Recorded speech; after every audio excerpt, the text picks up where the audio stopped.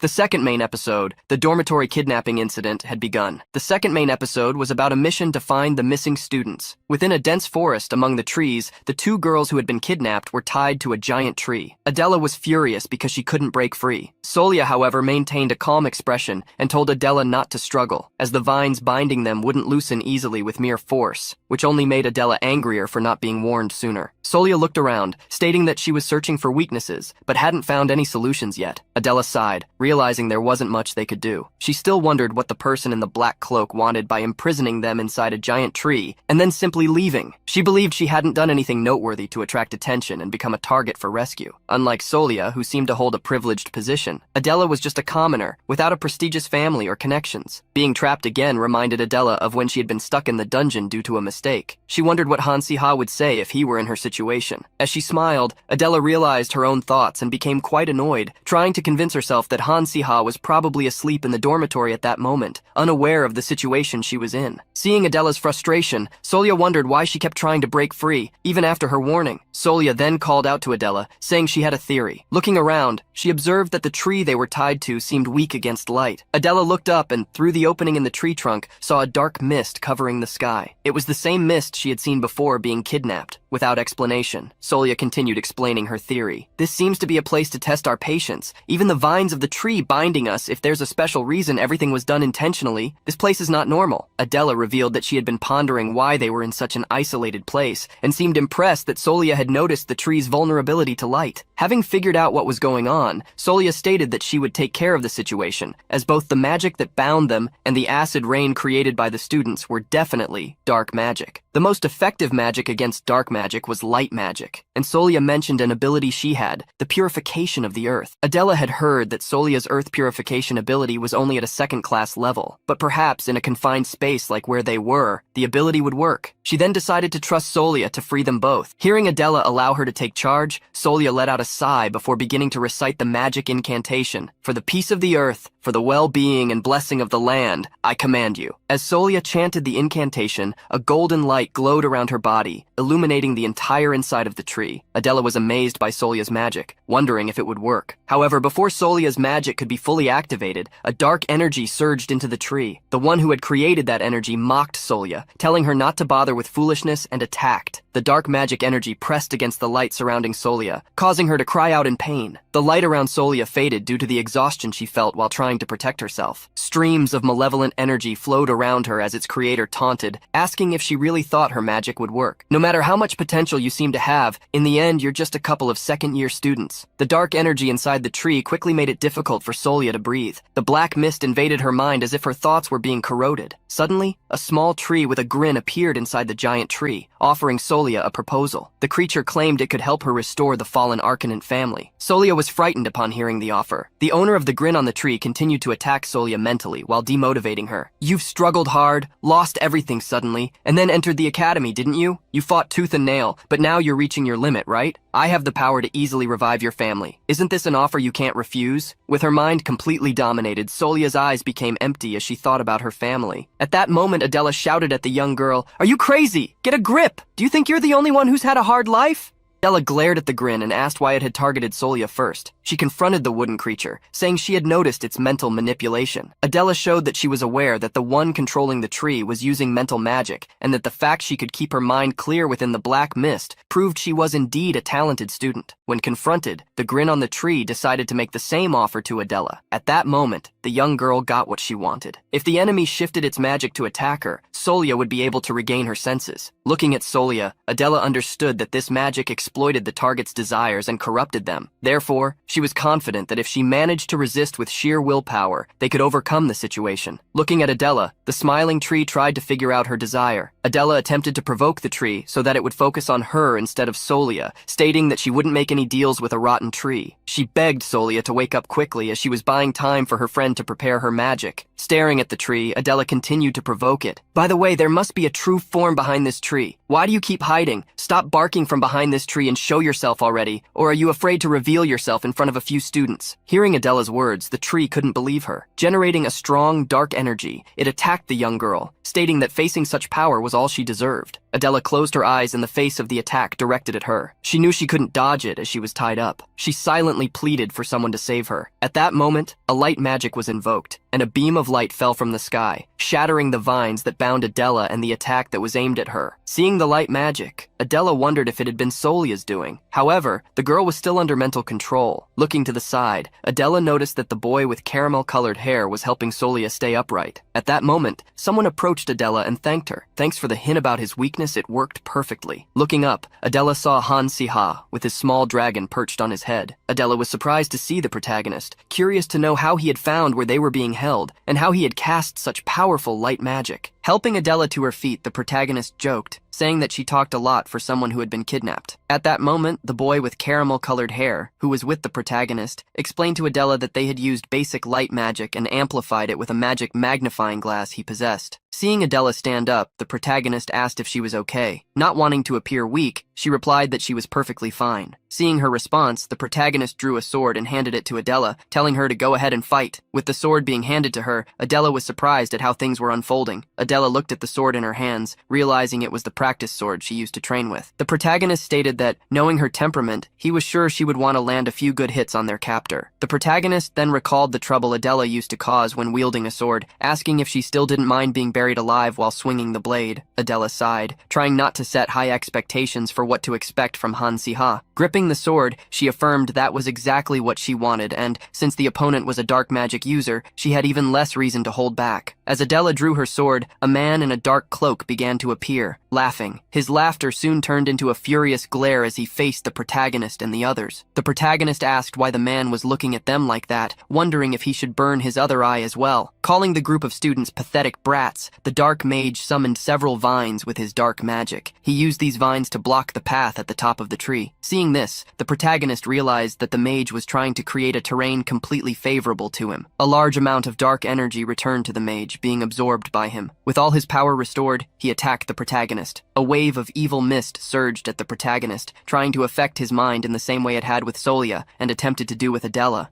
Man seemed to know who Han Si-ha was. A useless insect, abandoned even by your own family. A complete failure who couldn't graduate. Despite trying to resist, you're even more compatible with dark magic, aren't you? The protagonist felt the mage's whispers gnawing at his mind. It made him wonder if this was what they called mind control magic, given how unpleasant it was. However, what the protagonist did next surprised the dark mage. He broke free from the spell. The mage had been using fragments of Han Si-ha's memories to speak to him, but that kind of magic didn't affect him. The protagonist sighed as he fanned himself, dissipating all the dark mist around him. The dark mage was desperate, questioning how his mind control magic hadn't worked, since the conditions were perfect. The protagonist smirked wickedly at the man, explaining the reason. That's because you're weak and I'm not. Being belittled, the mage gritted his teeth as he cursed. The mage had already fused with the tree, as if it had become a part of him. According to the protagonist's memories of the story, the grotesquely massive baobab was actually a hybrid created by dark mages by modifying a healthy sapling. It enhanced mental magic, making it a perfect match for the mind control spells of dark mages. However, dealing with such a situation wasn't too difficult. Like most psychic monsters, creatures, they had low durability despite their abilities. Looking at Adela, who was handling the vines and dark energy, the protagonist wanted to confirm with her if the tree was indeed weak to light. With Adela's confirmation, he reminded her that trees were also weak to fire. Adela didn't understand what Han-Si-Ha meant, but at that moment, the protagonist summoned Basilisk, his small dragon. The dark mage anticipated what was about to happen and tried to cast a dark spell to protect himself, but the little dragon in the protagonist's arms unleashed a blast of fire. The fire clashed with the dark, magic-infused vines created by the mage, causing a massive explosion. The explosion threw the protagonist backward, slamming his back against the wall of the giant baobab